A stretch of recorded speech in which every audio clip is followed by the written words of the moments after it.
Amazonas presenta Hora 25 con el auspicio de...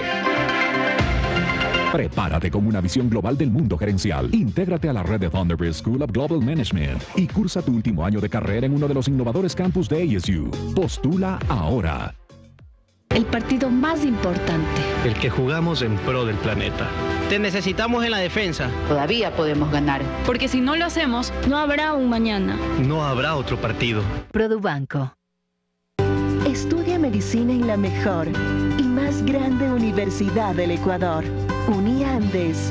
Un futuro brillante te espera.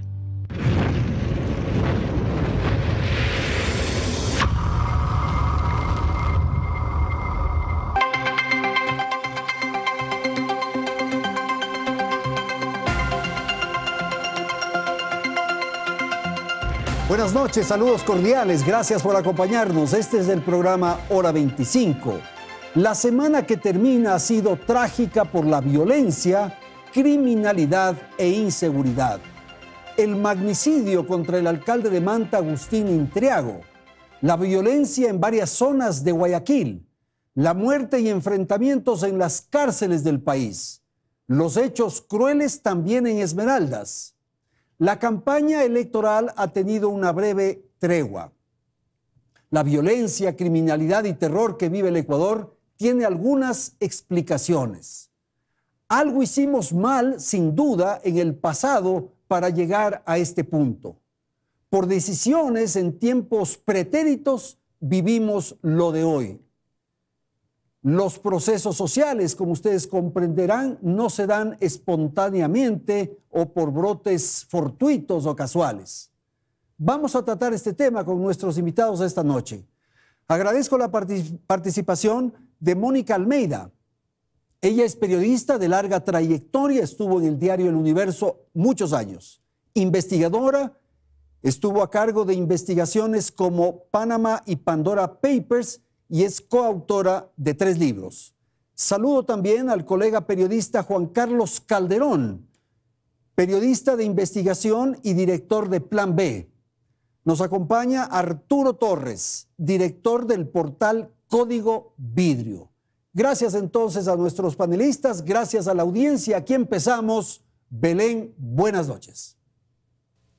Hola Andrés, amigos, buenas noches. La violencia no cesa en el país, pero hay semanas en las que recrudece y justamente esta que termina entra en esa lista. El asesinato del alcalde de Manta, Agustín Intriago, ocurrido el pasado domingo, encendió nuevamente las alarmas. A eso se sumó un prolongado amotinamiento en la penitenciaría del Litoral que deja hasta ahora a más de una treintena de reos asesinados y hechos terroristas en la provincia de Esmeraldas que hicieron que actividades tan básicas como la educación sean suspendidas. Les tenemos un reportaje que resume una nueva semana de violencia y miedo en Ecuador. Veamos. ¡Ay, madre mía, el alcalde! ¡Uy, ahí va!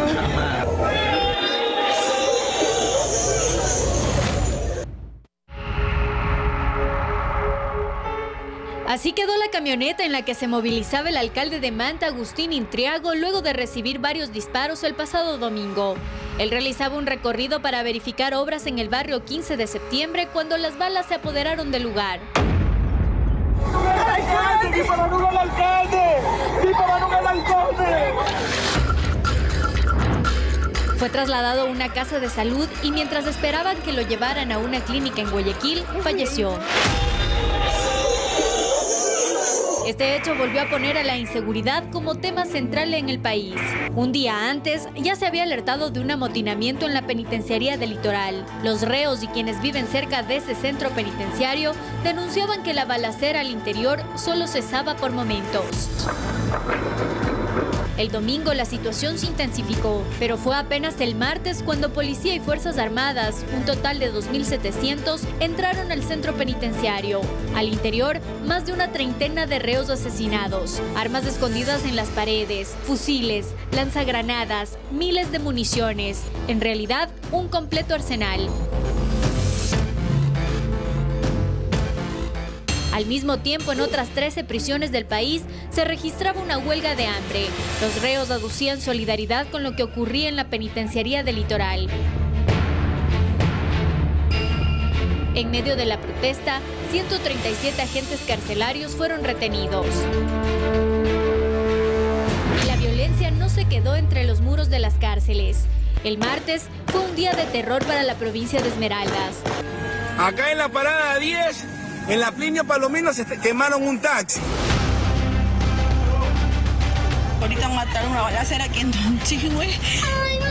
Al menos 7 vehículos fueron incinerados y la imagen de un policía de rodillas con una pistola apuntando a su cabeza y una granada en su cuello daban cuenta de lo que ocurría en esa zona del país. No, yo muero, yo no sé, yo no conozco a nadie. Los niveles de violencia que se registraron en un solo día obligaron a las autoridades a suspender las clases.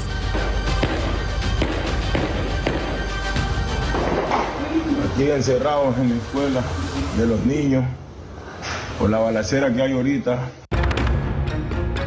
Algunas instituciones públicas instruyeron a sus funcionarios a trabajar de manera telemática.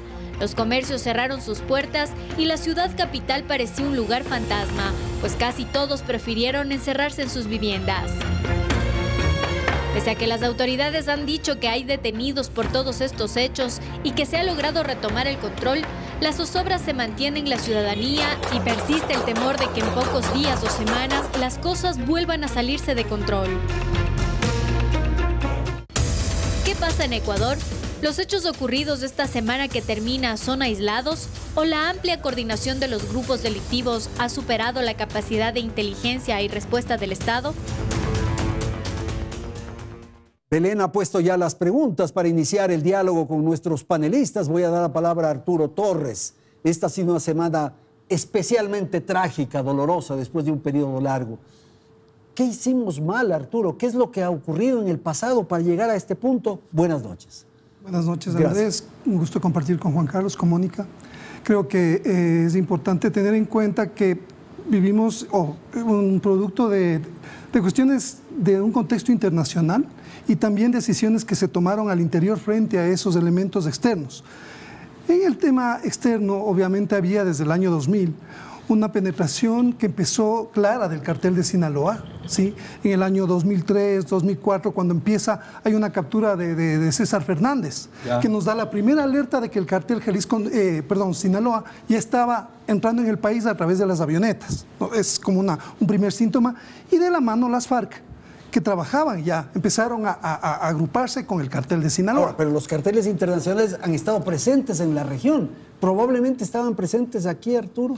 Yo creo que más allá de estos indicios, ¿qué estaba pasando? De manera más esporádica, no tan sistemática, pero conforme se fue agravando la presión en Colombia a las FARC, que trabajaba ya para ese momento con el cartel de Sinaloa, las FARC se empezó a replegar mucho más hacia Ecuador y también la salida de la cocaína empezó, digamos, a tener un puente directo por Ecuador hacia el Pacífico.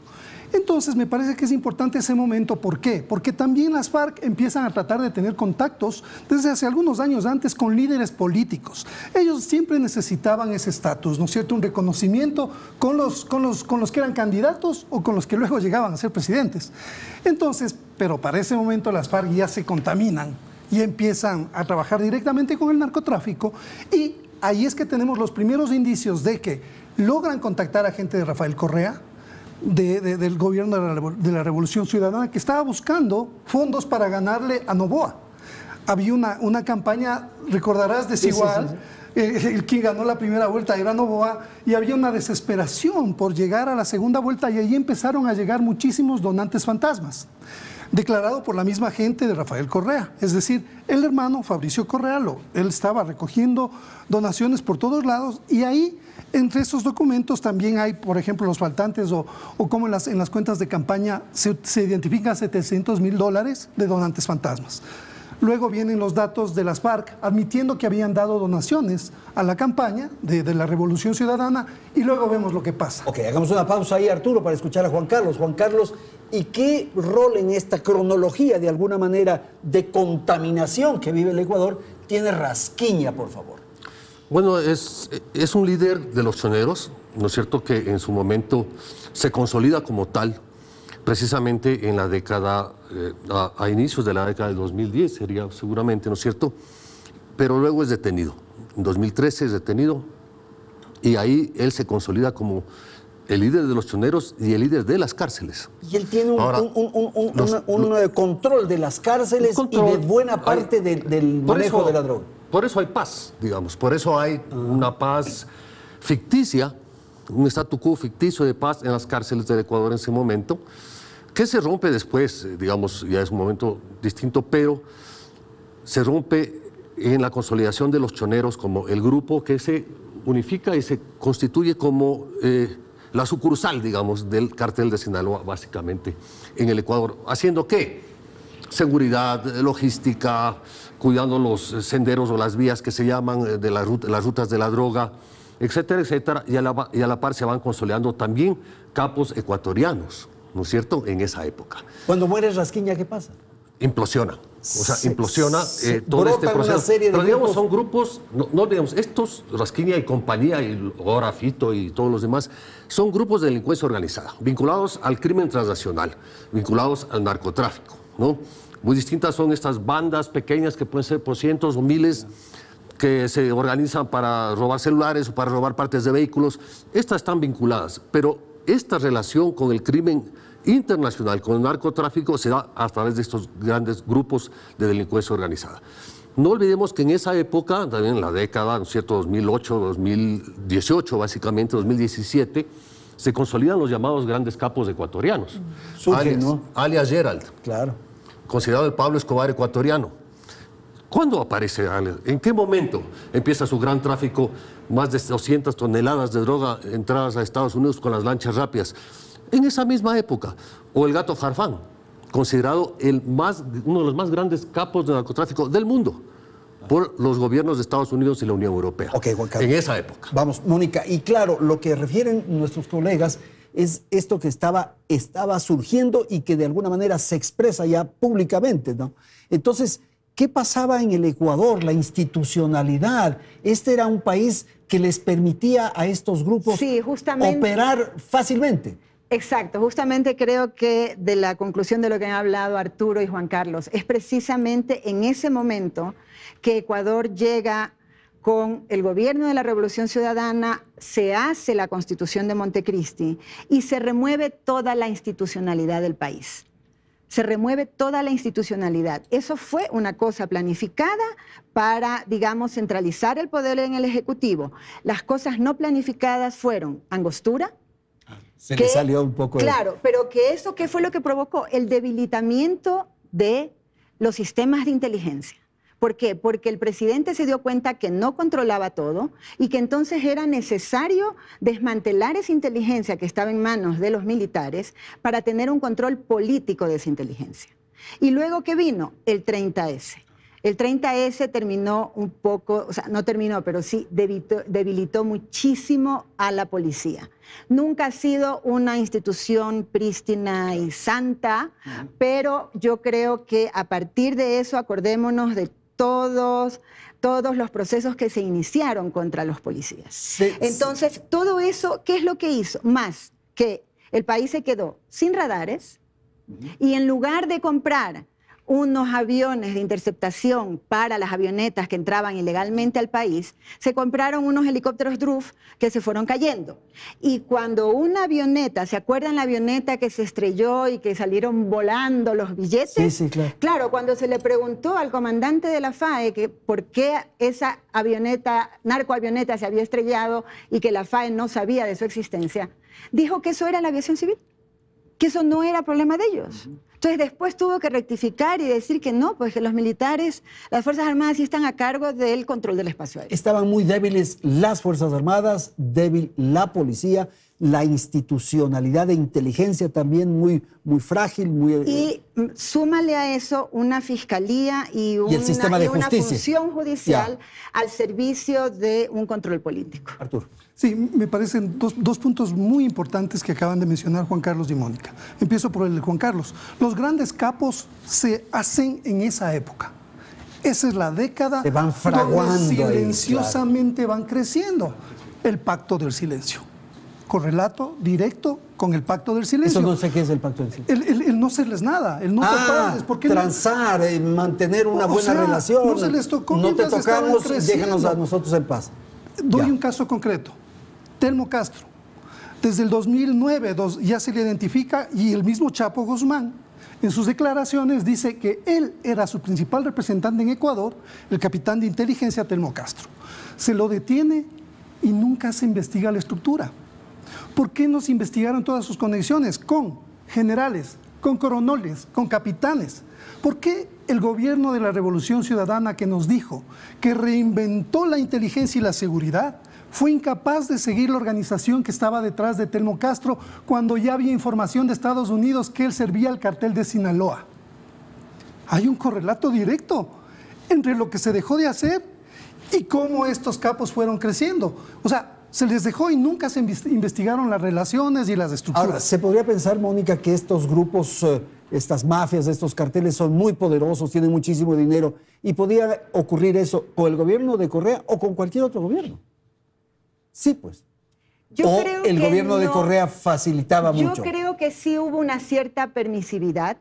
Creo también que hay detrás una cuestión ideológica, en el sentido de pensar que esto del narcotráfico y esto es problema del primer mundo, no es nuestro problema. Entonces las FARC no eran mal vistas, nunca han sido declaradas un problema para el Ecuador, siempre ha habido una especie de coexistencia, no es un grupo de izquierda, idealistas, etcétera. Nunca se lo vio como lo que se convirtió en los últimos años, como una estructura delincuencial que obtenía dinero del tráfico de cocaína. Vinculada al narcotráfico. Vinculada al narcotráfico, exacto. Entonces yo creo que sí hay una cierta permisividad. Y luego, también, si nosotros vemos esa gran fotografía internacional, también debemos de ser conscientes que todas nuestras exportaciones por los puertos de Manta, Guayaquil, Pozorja, se están contaminando. Y venimos hablando hace más de 2 años de un sistema inteligente de control de containers, pero todavía no se concreta. El único que ha logrado que sea 100% controlable es el puerto de Pozorja. Okay, los puertos de Guayaquil siguen al 23% de control. En Manta no hay control. Toda la región está, para usar la expresión de Mónica, contaminada. Entonces tenemos México, ya sabemos las dificultades que tiene. Centroamérica, prácticamente todos los países. Nosotros con la frontera de Perú y la frontera de Colombia. Brasil, en fin. ¿Por qué éramos los únicos que no teníamos este nivel de violencia, de terrorismo que tenemos ahora? ¿Qué estaba ocurriendo? Porque era una violencia política. En Colombia y Perú era una violencia política. Y porque lo de Arturo, que dice que de alguna vez se transó. Claro, en su momento ya empieza el narcotráfico como a constituirse en el mayor negocio del mundo, ¿no es cierto? ¿Dónde se produce la droga? Es decir, en Putumayo, primero en Sucumbíos, ¿no es cierto? Vemos lo que pasó en Sucumbíos, no nos olvidemos de la masacre, ¿no es cierto? Los 11 del Putumayo. De los 11, en el Putumayo, de policías y militares que fueron asesinados a pocos días de Navidad y que significó precisamente un patrullaje que estaban haciendo en busca de un patrullaje antinarcóticos. Esa violencia se asentaba básicamente en la zona de Sucumbíos, ¿no es cierto? Y Putumayo. Pero luego eso se va trasladando, los embrios, empiezan los problemas con el glifosato, todo lo que significó el Plan Colombia, pero se traslada a Nariño, ¿no es cierto? A la zona de Tumaco, hacia el norte, de esa parte. Y es una vía directa, mucho más directa hacia Esmeraldas y todo. Este es un proceso que se va dando poco a poco, claro. Ahí se produce la droga, ahí se producen los grandes laboratorios de la droga, una droga de alta calidad. El cartel de Sinaloa entra a comprar la droga ahí. Ahí se procesa, y se vende la droga. ¿Sí? Y la droga se vende con plata en efectivo, se compra y se vende con plata. Entonces entran las avionetas con dinero, ahí...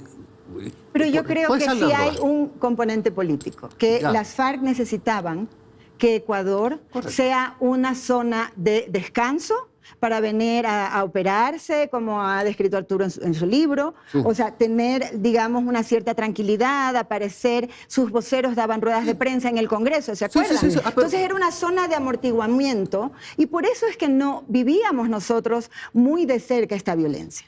El rato que ellos se van y que además y ahora son ciertas bandas nada más que están dedicadas directamente al narcotráfico, la cosa cambia. Sí, pero hay un statu quo. O sea, se consolida un statu quo, el pacto de silencio, como dice el Arturo, manden droga, porque el gran problema en ese momento, para el gobierno de ese momento, no era... Juan Carlos estaba ausente, no sabía, si sabía si hacía... el narcotráfico internacional, era el microtráfico. Arturo nos recordaba, en Radio Democracia nos recordaba que incluso él como editor del comercio tuvo que publicar cartas, ¿no es cierto?, del Ministerio del Interior, diciéndole, usted está equivocado, es el microtráfico. El narcotráfico no lo topen, no lo topen. Y ese statu quo, ese pacto de silencio fue consolidando estos grandes capos, esta consolidación del cártel de Sinaloa. El cártel de nueva generación entra después, ¿no es cierto?, ya con otros grupos, cuando se descomponen los choneros.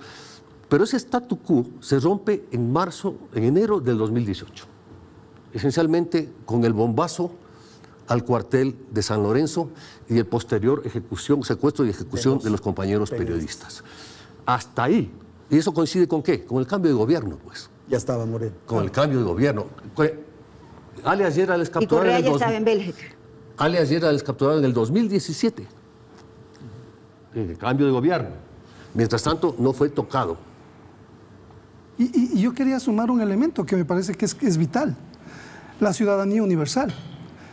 Desde el año 2008 empiezan a ingresar una cantidad de personajes vinculados también al crimen organizado.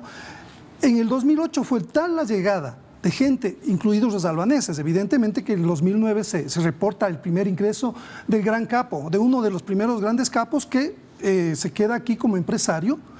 Y sin embargo, les llegan las alertas de otros países y tiene que el gobierno recular en su decisión de de no tener visa, impone visas. Ahí aparecen ya los albaneses como... Exacto, ¿no? O sea, ya hay la alerta de la comunidad internacional de que están llegando redes criminales de varios países, de Medio Oriente, de China, de Albania, y el gobierno tiene que recular y impone visas, impone 9 visas. Entonces, ¿cuál es mi relación?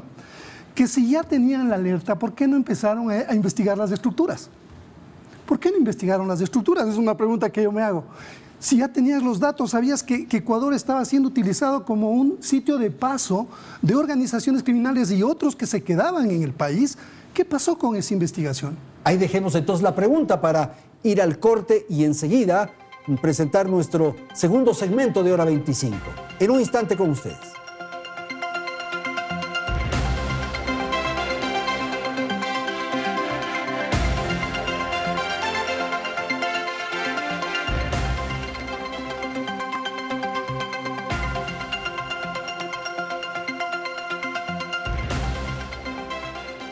Por seguir en nuestra sintonía.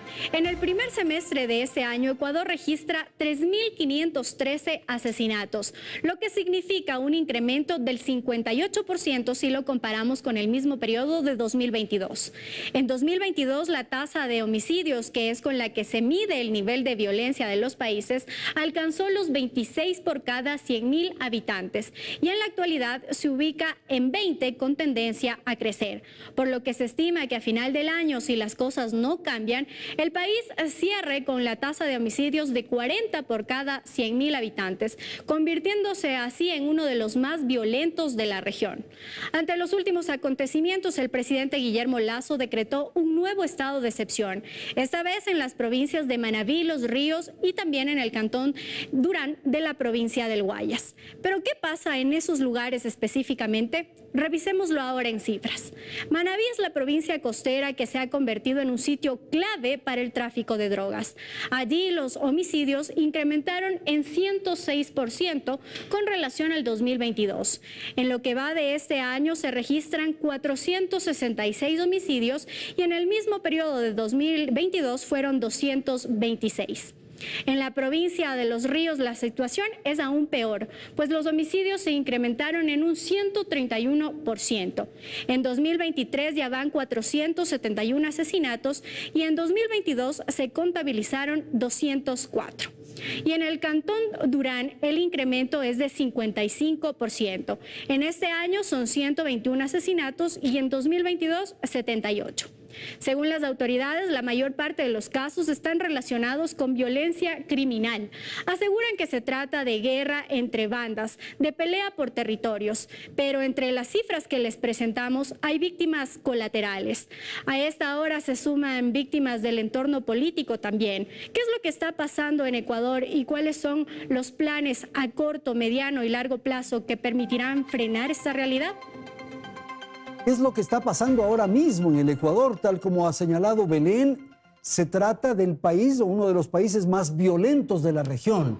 Entonces, frente al escenario que pintamos en el segmento anterior, Mónica, ahora estamos en incapacidad de enfrentar qué ocurre con las instituciones para volver, qué ocurre con los liderazgos, la idea esta del narcoestado, en fin, por favor. Sí, yo creo que estamos en un momento muy crítico porque la situación se viene deteriorando. No hemos mejorado en nada, creo.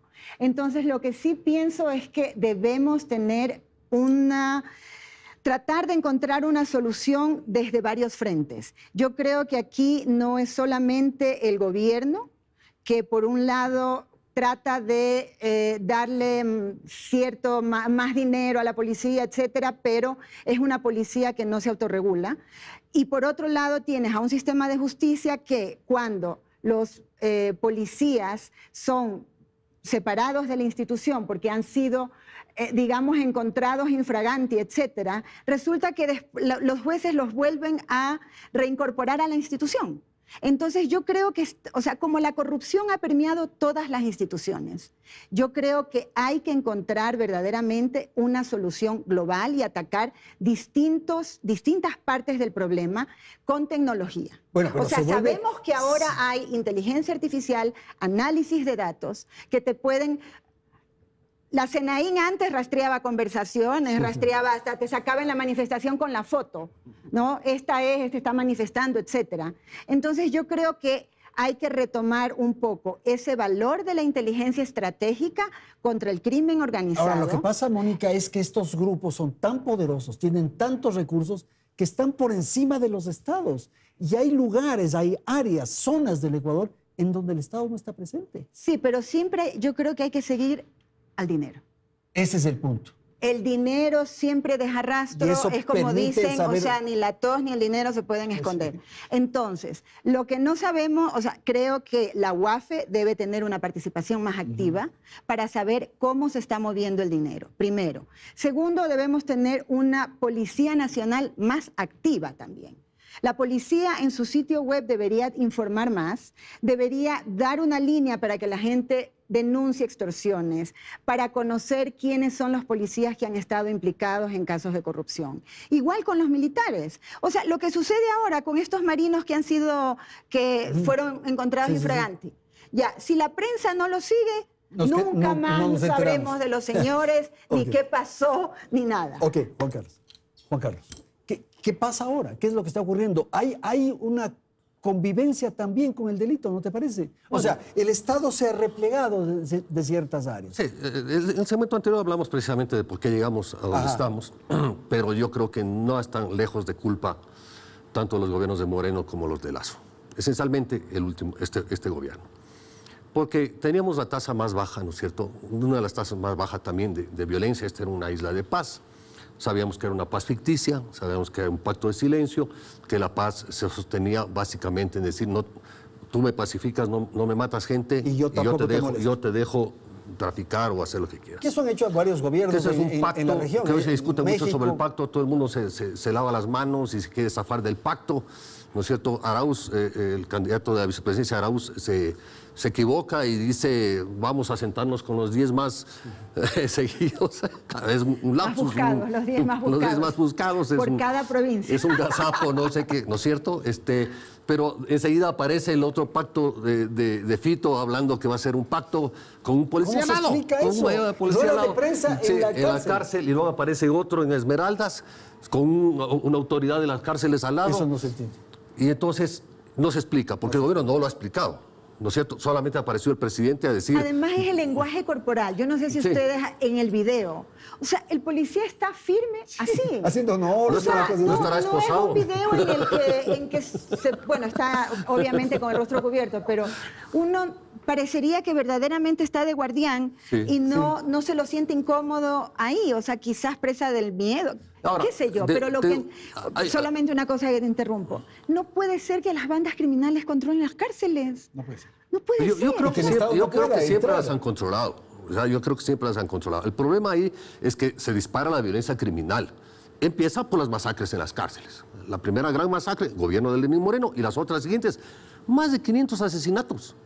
Asesinatos. Y la Fiscalía hasta ahora no nos ha dicho al Ecuador, aquí están los culpables, o estas son las investigaciones, o estas son las... No sabemos. ¿Qué eran? Claro, entonces estamos frente a un problema que acaba también de anotar Mónica, es un problema sistémico.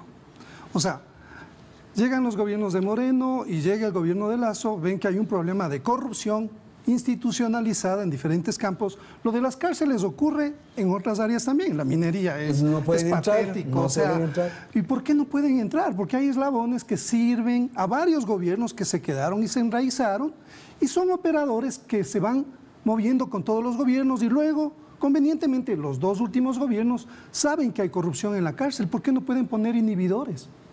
¿Por qué? Solamente esa pregunta. Sí, y es elemental. Me parece que técnicamente eso no es problema. Todo el tiempo están hablando por celular y están coordinando por celular. Dando disposiciones, instruyendo. La mafia albanesa, el más importante capo del narcotráfico de Albania, dirigía sus operaciones desde la cárcel de la Tacunga por teléfono celular.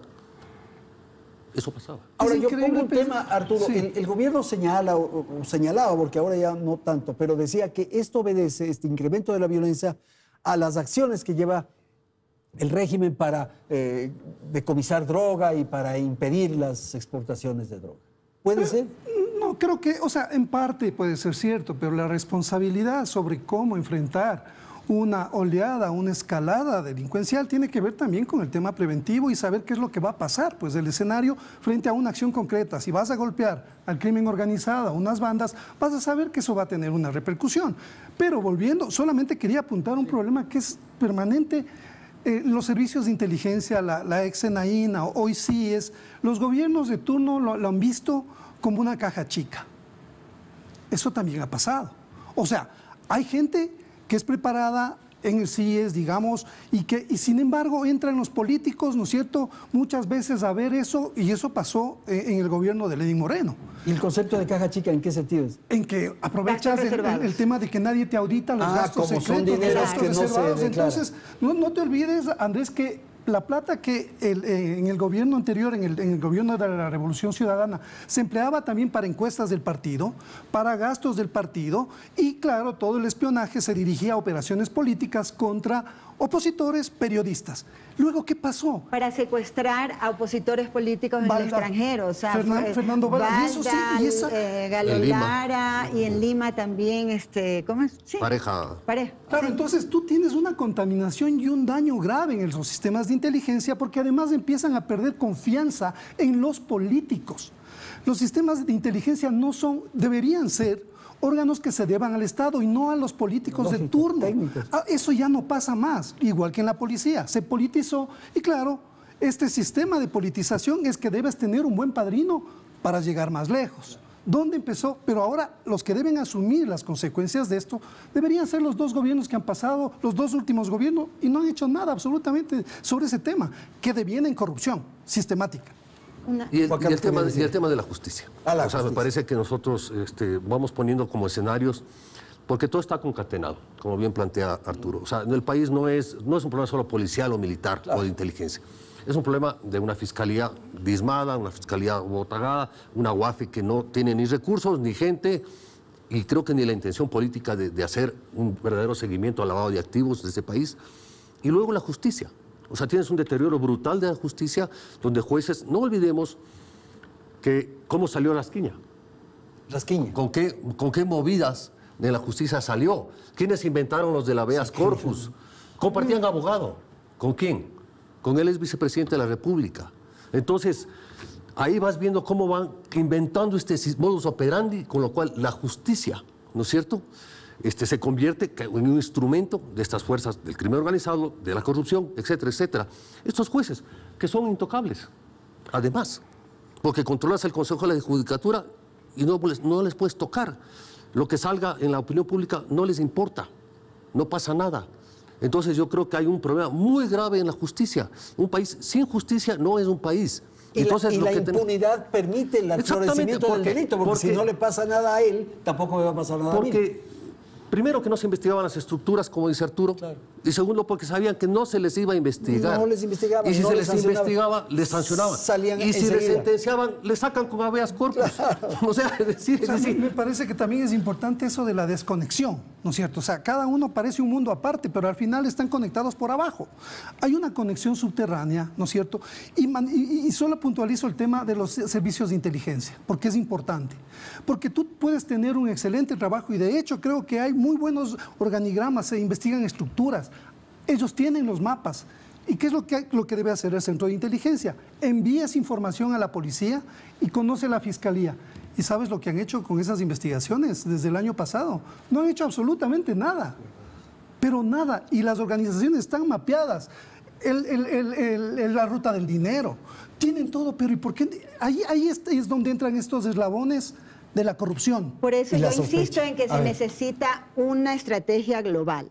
O sea, ¿pero quién va a hacer eso, Mónica? Porque si está tomado todo esto va a ser muy difícil. Tiene que haber un liderazgo, sea desde la Presidencia de la República o desde el Ministerio del Interior, pero verdaderamente hacer una especie de cuarto de guerra frente a este problema. Porque si no, lo único que vamos a tener es 3 meses de una aparente calma, como cuando hubo la muerte cruzada, Día de la Madre, es como que no hubo delito en el Ecuador, bajó completamente, y después otra vez otra andanada de ola de violencia.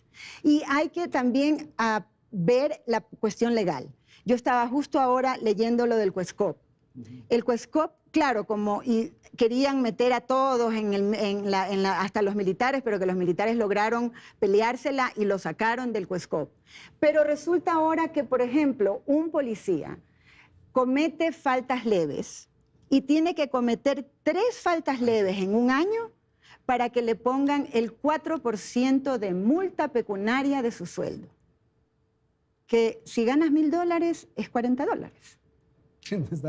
Entonces ahí falta ver verdaderamente, bueno, qué es, o sea, cómo volvemos un poco a la policía a fortalecerla. No es solamente dándole armas, no, es también, o sea, imponiendo disciplina, o sea, creando un liderazgo y sabiendo que el agente que está en la calle no se va a dejar sobornar. Ahora, se requiere un liderazgo potentísimo, porque de lo contrario, estas instituciones, policía, Fuerzas Armadas, Fiscalía, los sistemas de seguridad, no te hacen caso, simplemente se repliegan, hay ese riesgo. Y fíjate cómo ocurrió o cómo se produjo en el pasado ciertas circunstancias que comenzaron o que contribuyeron a esto.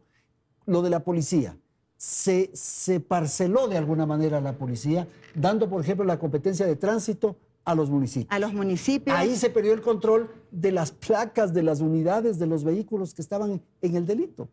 Que no está mal que lo lleven los municipios, pero que tiene que haber un sistema centralizado para las consultas. Porque ¿qué es lo que igual ocurre? Como migración. Ahora migración se la han devuelto nuevamente a la policía. Están en un in-between de que cuando uno sale a veces le toca policía, a veces le toca un civil. Pero, o sea, ¿por qué distraemos a la policía ahí? Si ya tenemos varios años con un personal capacitado, ¿por qué no fortalecemos a esa gente?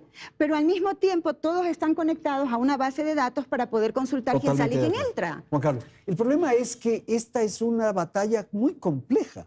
No se la va a poder resolver única y exclusivamente con algunas acciones de estas que hemos planteado. Tenemos un problema internacional. Esta es una cadena que se expresa en distintos países, en distintas regiones, con proveedores y con compradores. Ahí vuelve este tema mucho más complejo, mucho más difícil. Porque de hecho ningún gobierno ha logrado vencer, salvo el de Bukele, que logra tener una presencia de otras características, pero nadie ha logrado vencer. Claro, es un problema, y es el problema grave del Ecuador en general, que es el tema de la institucionalidad. O sea, las instituciones no se consolidan. Estamos hablando de la policía, que al final del día es el último ratio, ¿no es cierto?, el policía que está en la calle es el que representa la ley. Punto. O sea, ¿a dónde va la gente cuando tiene un problema? A la policía. Tú ves, nosotros acabamos de publicar un informe sobre cómo están los cuarteles de policía en Sucumbíos. Un informe reciente de abril. Pero es una vergüenza, ni siquiera da pena, es una vergüenza cómo viven nuestros policías en las zonas de frontera donde se da la violencia. No se diga 2 años y pico más para comprar chalecos. Sí. O sea, pero por Dios, matan a gente, matan policías, ya vamos a traer los chalecos, no traen los chalecos. O sea, las municiones acaban de llegar. ¿Después de cuánto tiempo? Casi 2 años más. Casi 2 años. O sea, ¿cómo se exponen militares, policías 24/7? O sea, también es... ¿Cuánto se ha demorado, ¿no es cierto?, este gobierno en tomar esas decisiones, poniéndole pretexto a todo, a cualquier cosa, y vemos que el presupuesto no se ejecuta en el Ministerio del Interior? Es decir, ¿cómo le explica a esta gente, estos gobiernos, al país, que el problema de la violencia es culpa que se matan entre ellos, es culpa que es culpa de todo el mundo menos de ellos, de los que están en el mando este momento? Entonces, está bien, hay que reconocer lo que ha pasado antes, lo que pasó hasta hace 3 años, pero lo que pasa ahora es responsabilidad del gobierno del Ecuador y del Estado ecuatoriano. Que ofrecieron también estos detectores de metal y estos equipos sofisticadísimos también, unos camiones, ¿no? O sea, a las entradas de las cárceles y ni sé qué, para no tener que decomisar los cientos de rifles, ametralladoras y balas. No viajaron a Israel, se pasearon. Israel estaba listo. 5 veces han ido a Israel. Sí. O sea, había el plan que se presentó de $5.000 millones con Estados Unidos el año pasado, hace un año, con Israel también. Se nos decía que la tecnología se iba a reforzar. A camarografiar le llaman ellos, se ponen cámaras. En la frontera. Y todo era muy, muy interesante. ¿Qué pasó con eso? No pasado de las... O sea, este gobierno no ha ejecutado siquiera el 80% de lo que ha ofrecido. Y en seguridad es mucho más crítico porque evidentemente tienes policías que están en las calles sin chalecos, totalmente... 12 años sin uniformes. Sin uniformes, sin equipos, sin fusiles, o sea entonces, ¿cómo les estás poniendo en el paredón pues, de estas bandas que tienen unos fusiles de combate? O sea, me parece de una crueldad terrible que expongan así a policías y a militares también, sin que tengan un equipamiento para ver para estos pequeños ejércitos que son las organizaciones criminales. Eso se produce porque justamente el delito contribuye a descomponer eso, a generar eso, a provocar eso para poder medrar. Porque si tuviéramos una policía como la Scotland Yard o como cualquiera de los países industrializados, no pudieran. Necesitan tener una justicia tomada, cooptada, descompuesta, necesitan tener una policía diezmada, unas fuerzas armadas debilitadas, porque ahí pueden hacer esto. Si tuviéramos una gran policía y un gran ejército, probablemente les costara trabajo. Entonces, ¿no? por decirlo amable, digamos que no ha ejecutado la mayor parte del presupuesto, que es como un eufemismo de corrupción, ¿no es cierto? O sea, porque hubo muchos contratos que no fluyeron. ¿Y por qué no fluyeron los contratos de los chalecos que acaba de mencionar Juan Carlos? ¿Por qué? El mismo ministro dice que le han sobornado y la denuncia nunca se supo, pues.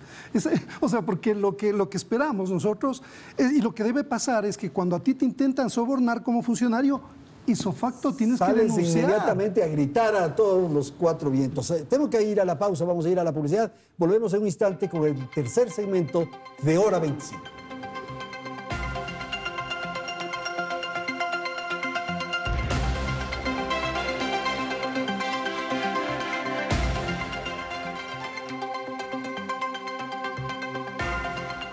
Referencia que se repite con insistencia en atención a lo que ocurrió. Me refiero a las declaraciones de Francisco Huerta Montalvo en cierto momento, que se dijo que el Ecuador ya era un narcoestado. ¿Qué estará ocurriendo ahora cuando tenemos estas instituciones tomadas? Hemos hablado durante todo el programa, cuando estamos en una campaña electoral y hay el riesgo de que muchos dineros sucios estén financiando la campaña. ¿Qué ocurre con el Estado y el narcotráfico, Juan Carlos? Yo no creo que sea un narcoestado. Yo creo que hay una cierta gobernanza criminal, tanto en territorios como en ciertas partes de ciertas instituciones. O sea, digamos que no es bueno generalizar en ese sentido.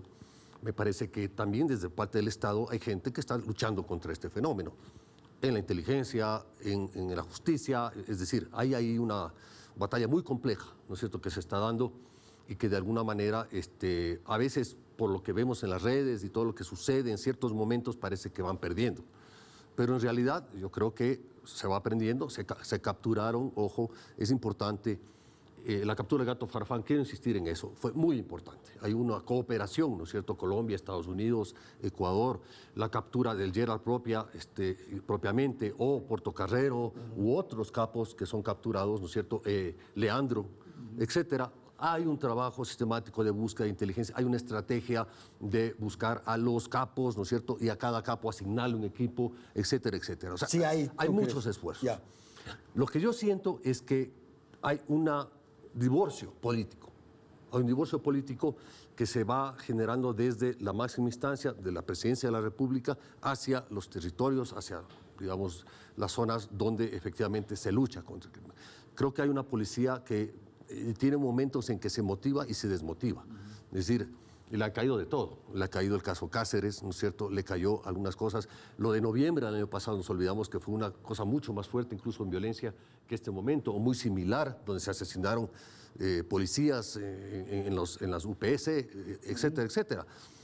Y eso se ha ido recuperando, pero de alguna manera también hoy vuelven a un proceso en el cual la propia dirigencia política hace que la policía se sienta desmotivada. ¿Por qué? Nosotros hemos hablado con, y no digo como dice Mónica, no es que sean la Madre Teresa de Calcuta, no lo son. Lo que sí siento es que los que ponen el pecho, no se sienten respaldados por el poder político. Y este poder político no es la presidencia de las repúblicas, únicamente un presidente que además ya se va. Claro. Es una asamblea que en su momento no dio paso, ¿no es cierto?, a las leyes que tenía que ser. Que dio la espalda a las aspiraciones en torno a seguridad. Que no aprobó la ley de extinción de dominio, que no aprobó el uso progresivo de la fuerza, algunas otras cosas que no le dieron respaldo. Privilegiaron el tema del juicio político. No ha aprobado una ley por la que se quiere regresar a la conformación de la policía anterior, justamente con lo que yo hablaba de las sanciones y cómo es el proceso administrativo interno de la policía. Está aprobada, creo que primer debate, y ahí duerme hace 5 años. Y siento que hay un problema también de división institucional entre las Fuerzas Armadas y la Policía Nacional. Un tema muy antiguo que persiste, ¿no es cierto? Y que desafortunadamente en este momento atenta, ¿no es cierto?, contra la unidad necesaria para enfrentar este crimen organizado. Mónica, esto de la política y el narcotráfico y tal, te planteo esto porque me parece que es preciso que en un momento dado, para una circunstancia como la que estamos viviendo, nos unamos todos los ecuatorianos y estemos juntos para combatir el narcotráfico, la delincuencia, la inseguridad, en fin. Solo que el Consejo Nacional Electoral y el Tribunal Contencioso Electoral no nos acompañan. Yo creo que ellos no acompañan a la ciudadanía. ¿Qué tiene que ver eso con ¿Por qué? Porque hay dinero sucio en las campañas. ¿Cómo yo llego a ser legislador? ¿Cómo yo llego a ser alcalde? Con partidos que me prestan el nombre. ¿No es verdad? Que puedo comprar por 1 millón o que me ofrecen 200.000 y te doy la candidatura, el primer puesto, el segundo puesto. No hay un control efectivo ahí. O sea, hay partidos que verdaderamente no existen. Y entonces, ¿qué significa eso? Que el que tiene dinero llega y lo pone y es candidato. Y acordémonos que para las seccionales hubo también al menos unos 30 asesinatos, no directamente de candidatos, pero sí de candidatos y gente relacionada a candidatos. Entonces yo creo que eso también debe llamarnos mucho la atención y debería el CNE actuar con mano firme, investigando dineros que entran a la campaña y dineros que a veces no se contabilizan, pero verdaderamente dando un informe de cuentas. ¿Por qué? Porque generalmente a veces uno puede pensar, este dinero sucio viene a estos partidos pequeños que son provinciales, cantonales, pero no, yo creo que hay infiltración ya en muchísimas. La incapacidad del Consejo Electoral, o sea, yo creo que el problema realmente se profundiza o empieza y termina en las campañas electorales, en relación a todo lo que tiene que ver con la dependencia del crimen organizado. Indistintamente de qué gobierno llegue, sabemos que el sistema electoral no da para controlar a estos donantes poderosos que nunca son identificados, y si son identificados es post-mortem, ya cuando el gobierno se ha empoderado, ya está ahí, el Consejo Electoral deja de ser la máxima autoridad, y una vez en el potro no le bajas a quien está arriba. O sea, entonces me parece que eso también es importante entender. ¿Por qué? Porque todos los partidos ahora mismo tienen esa capacidad, y yo creo que buena parte de ellos están recibiendo ese tipo de donaciones. Y si no logramos resolver eso, Arturo, no vamos a avanzar nada, porque son esos gobernantes, esas autoridades, esas élites políticas, como quiera llamarse, las que tienen que llevar adelante esta lucha. Y Andrés, y eso supera el cuestión del narcotráfico. Porque es también dinero ilegal de la corrupción. ¿Qué será? Claro. Es dinero también que yo te pongo ilegal. Esto y tú me pagas de tal manera. Entonces, dejándome pasar los camiones de minería ilegal, o dejando que yo pueda entrar a talar un bosque para poder exportar la madera. Es dinero ilegal, no solo del narcotráfico. Generalmente todos estos delitos están vinculados, pero no necesariamente solamente es la única fuente. Sí, y es importante mencionar también que todos son vulnerables, todos los partidos. Y tampoco el Consejo Electoral, no sé si, no tiene la capacidad, por cierto, de vigilar todo lo que entra o lo que sale de una campaña electoral. Pero, ya hacia lo que venimos, las próximas elecciones están a 3, 4 semanas. Veamos cómo se mueven en territorio. Los candidatos, ¿qué están haciendo? Recopilando más recursos, y eso es como un terreno de nadie, ¿no? Saber cómo se mueven, quiénes son los financistas. Es imposible también para la prensa investigar todo eso, es imposible. Necesitamos fortalecer las instituciones. No es un tema del narcotráfico. Creo que el narcotráfico enmascara, como bien ha señalado Juan Carlos y Mónica, enmascara un problema de fondo: la debilidad y corrupción institucional. Pero las instituciones son débiles, primero porque el narcotráfico las debilitó, contribuyó, generó.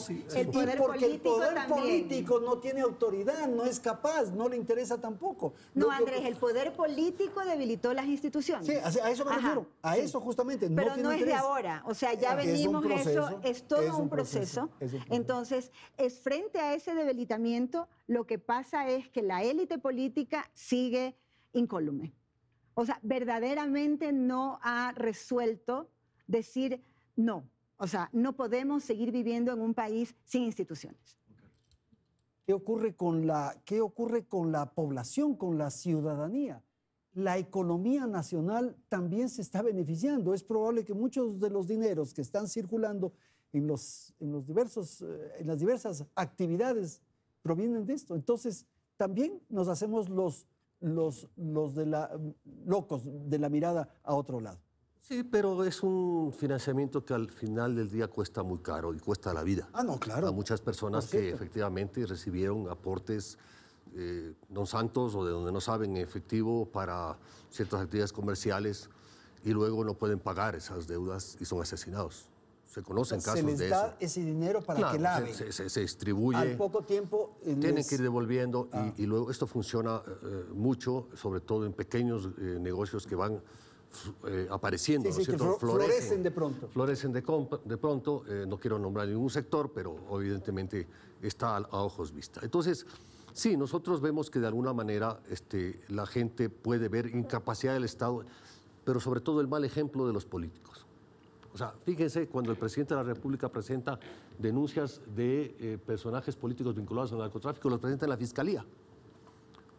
¿Qué le está diciendo eso a la gente? Y no les pasa nada, no hay investigación, nada. Hay gente que está recibiendo dinero para ser político, ¿cierto? Se presenta a la Fiscalía y no se investiga, no pasa nada. Entonces, me parece que ahí hay un problema de impunidad. Yo creo que el Ecuador es una máquina de hacer impunidades, es una máquina de impunidad. Todo el mundo se vuelca a buscar que no le pase nada, salir intocado. Y finalmente, al final del día, es muy probable que se salga con la suya. Entonces, la sensación de que no te va a pasar nada estimula el delito. Claro. La impunidad estimula el delito. Y como a los grandes políticos no les pasa nada, o van al Tribunal Contencioso Electoral y no les pasa nada, o van a la justicia y en casación se tumban todos los procesos, o un juez, o si ya se ha sentenciado, un juez de una X parroquia, un cantón del país muy lejos de la ciudad o de donde fue el hecho, le quita la sentencia. Sí, le da ¿no es cierto? un habeas corpus o entonces una guerra. te ríes, pues. Claro. Te ríes del país, te ríes de la justicia. Entonces, me parece que hay un problema de falta de liderazgo en todo sentido. No solo del gobierno, del presidente o del que venga, por si acaso, también tiene que construirse de liderazgo, pero también de los responsables de las instituciones. O sea, el presidente de la Corte Nacional de Justicia, la fiscal general. O sea, ¿en qué momento ellos se han comprometido a luchar a fondo contra el narcotráfico frente al país? Estamos por terminar, Arturo, rápidamente y terminamos comunicando. Sí, el diagnóstico de la impunidad en el país es que empodera al corrupto y pone en indefensión al que hace bien su trabajo. A quien es honesto, a quien esos ya se vuelven antivalores en una sociedad que culturalmente te manda un mensaje de que siendo corrupto pasas mejor. Y de que cuidado te metas a hacer lo contrario, porque te va a ir mal. Eso a todo nivel. He conocido casos de abogados muy buenos que por honestos ya están excluidos del sistema, porque tienen que aprender a hacer en esta escuela de la corrupción para entrar a conocer casos en el ámbito penal, que es lo que más he investigado. Que no quede exentas las otras áreas de la justicia, por supuesto. Muchísimas gracias, Arturo. Mónica, contigo terminamos. Sí, yo quiero insistir en que ojalá, porque como estamos todos paralizados por las elecciones, ojalá a partir del 20 de agosto, si es que no sabemos, vamos a tener segunda vuelta seguramente, ojalá haya una unión entre los candidatos y la persona que gane verdaderamente se plantee un plan global, una estrategia de cuasi guerra para enfrentar a este fenómeno. Porque solo no va a poder, o sola no va a poder, pero sí necesitamos todas las instituciones que colaboren y verdaderamente usar la tecnología, que yo creo que es algo indispensable para poder seguir la ruta del dinero. Muchísimas gracias a nuestros panelistas, gracias a la audiencia por habernos acompañado esta noche aquí en los estudios de Teleamazonas. Felicidades, hasta la próxima semana. Teleamazonas presentó Hora 25 con el auspicio de... Prepárate con una visión global del mundo gerencial. Intégrate a la red de Thunderbird School of Global Management y cursa tu último año de carrera en uno de los innovadores campus de ASU. Postula ahora. El partido más importante. El que jugamos en pro del planeta. Te necesitamos en la defensa. Todavía podemos ganar. Porque si no lo hacemos, no habrá un mañana. No habrá otro partido. Produbanco. Estudia medicina en la mejor y más grande universidad del Ecuador. Uniandes. Un futuro brillante te espera.